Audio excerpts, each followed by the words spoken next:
پیارے بھائیوں، اب جو چیز میں آپ لوگوں کے سامنے ذکر کرنا چاہتا ہوں وہ ہے ہر جگہ دیکھنے اور سننے والا کون ہے۔ میرے بھائیوں، یہ صفات خالصاً فقط اللہ رب العزت ہی کے لیے ہیں۔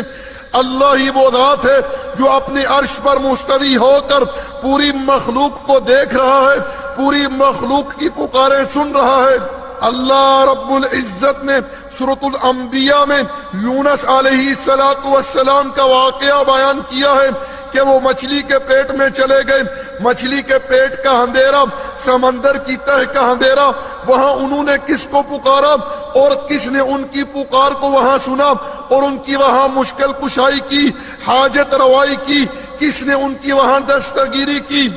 اللہ رب العزت نے ارشاد فرمایا فَنَادَى فِي الظُّلُمَاتِ أَن لَّا إِلَٰهَ إِلَّا أَنتَ سُبْحَانَكَ إِنِّي كُنتُ مِنَ الظَّالِمِينَ، کہ انہوں نے اندھیروں میں پکارا، اے اللہ آپ کے سوا کوئی الہ نہیں، آپ ہی معبود برحق ہیں، آپ کے سوا کوئی غوث اعظم نہیں جو میری پکار کو یہاں سنے، آپ کے سوا کوئی یہاں مشکل کشا نہیں جو میری مشکل کشائی کرے، یہاں آپ کے سوا کوئی حاجت روا نہیں جو میری یہاں حاجت روائی کرے، آپ کے سوا کوئی دستگیر نہیں جو میری دستگیری کرے یہاں۔ اللہ رب العزت نے ارشاد فرمایا فَاسْتَجَبْنَا لَهُ وَنَجَّيْنَاهُ مِنَ الْغَمِّ،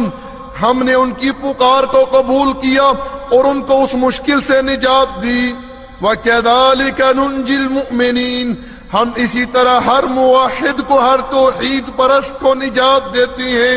اسی طرح میرے بھائیوں، صحیح مسلم کے اندر حدیث ہے، کتاب الجہاد میں حذیفہ ابن یمان رضی اللہ تعالی عنہ بیان کرتے ہیں کہ جنگ احزاب کے دن اللہ کے رسول صلی اللہ علیہ وسلم نے اپنے صحابہ کرام کو مخاطب ہو کے ارشاد فرمایا کہ کون ہے جو مجھے دشمنوں کے احوال کی خبر لا کر دیتا ہے؟ حذیفہ ابن یمان کہتے ہیں کہ اللہ کے رسول نے مجھے حکم دیا، اے حذیفہ اٹھو، جاؤ اور جا کر مجھے دشمنوں کے احوال کی خبر لا کر دو۔ حذیفہ کہتے ہیں سردی کی رات تھی، میں گیا، میں نے جا کر دشمنوں کے احوال کی خبر لا کر اللہ کے رسول صلی اللہ علیہ وسلم کو دی۔ میرے بھائیوں، اس حدیث کے اندر ان لوگوں کے عقیدے کی اصلاح ہے جو لوگ یہ بد عقیدگی رکھتے ہیں کہ اللہ کے رسول صلی اللہ علیہ وسلم ہر جگہ حاضر اور ناظر ہیں